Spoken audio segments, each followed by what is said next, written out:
Hello friends, good evening. আর আজকে রবিবার, আর রবিবারের মিনি ভ্লগ তো দিতে ভুলে গিয়েছিলাম, তো একটু ঘুরুর মিনি ভ্লগ দিয়ে দিই। ঘরের সারাদিনের মিনি ভ্লগটা দিতে পারিনি, তো ঘুরতে গিয়েছি। দেখো রবিবারটা বেশ ভালোই কেটেছে, যে বেরিয়ে পড়েছি আমরা, তাও কটা তখন 12টার মতন বাজে আমরা বেরিয়ে পড়েছি। ওয়েদারটা একটু ভালো ছিল, কিন্তু মেঘ ছিল আকাশে, মনে হচ্ছিলো বৃষ্টি হবে, ভাগ্যিস হয়নি। ঘুরে এসেছি, পরে রাত্রেবেলায় হয়েছে।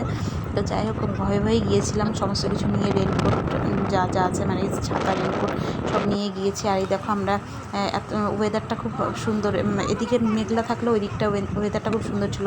যাওয়ার ইচ্ছা ছিল পাহাড়, কিন্তু আমার বর যেহেতু একটু পাহাড়ে বললো যে যাই, তো পরে অন্য দিন যাবো, তো চলে এলাম গাজলডোবা। এটাও খুব পছন্দের জায়গা, অনেকবার গিয়েছি। তো এই দেখো ওয়েদারটা খুব সুন্দর। আর এখানটা কিছুক্ষণ ফটো পোস্ট করে নিলাম, ব্রিজটার উপরে নতুন যেহেতু করেছে, তো ব্রিজটার উপরে ফটো পোস্ট করে চলে এলাম। এদিকে গিয়ে ফুচকা খেলাম, ছেলে বলছিল ফুচকা খাবে, তো আমার আবার পাঁপড় খাওয়ার খুব ইচ্ছা, যে লম্বা পাঁপড়গুলো আমিও নিয়ে নিলাম, সবাই মিলে খেয়ে নিলাম। খাওয়ার পরে আবার কিছু দূর এগিয়ে এসে ছেলে বলছে ডাবের জল খাবে, কোকোনাট ওয়াটার। তো ওই যে ওর জন্য কোকোনাট ওয়াটার খেয়ে নিলাম, নিয়ে খেলাম আমি আর ও মিলে। তারপরে ডাবের শ্বাসটা খেয়ে নিলাম, শ্বাসটা বেশ ভালো ছিল, মিষ্টি ছিল, আর অনেকটা পরিমাণে জল ছিল। তারপরে আমার বরের পছন্দের চিংড়ির চপ, ও বলছে চিংড়ির চপ খাবে, তো চিংড়ির চপটা খেয়ে ওই খেলো, আমরা আর খাইনি। খেয়ে দিয়ে আমরা বেরিয়ে পড়লাম। তারপরে আবার এই ব্রিজের ওইখানে কিছুক্ষণ ঘোরার পর সবাই দেখি এখানেই ভিড় করেছে, তো ব্রিজের এখানেই আবার এসেছি ফটো তুলে। তারপরে চলে এসেছি বিরিয়ানি। দুপুরবেলা প্রায় 3-4টা বাজে, খিদাও পেয়ে গেছে, তো বিরিয়ানির এই হাজি বিরিয়ানির এই দোকানটায় চলে এসেছি।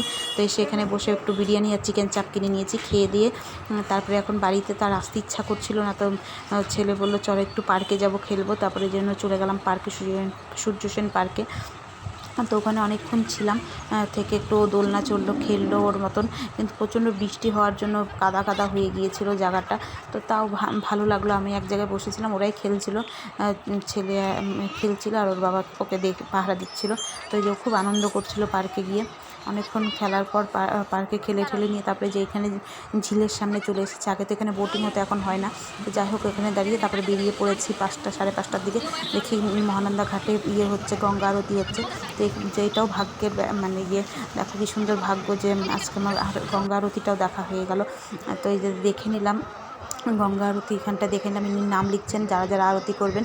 তো ভাবছি পরের মাসে এসে আমিও একটু আরতি এখানে অংশগ্রহণ করব। আর এই দেখো এখানে সুন্দর বেশ করেছে, প্রদীপ জ্বালিয়ে সুন্দরভাবে সাজিয়ে গুছিয়ে গঙ্গা আরতি হচ্ছে। তাই এখানটায় আরতিটা অনেকক্ষণ দাঁড়িয়েছিলাম, অনেকক্ষণ দেখে তারপরে চলে এলাম কাকি শাশুড়ির বাড়ি।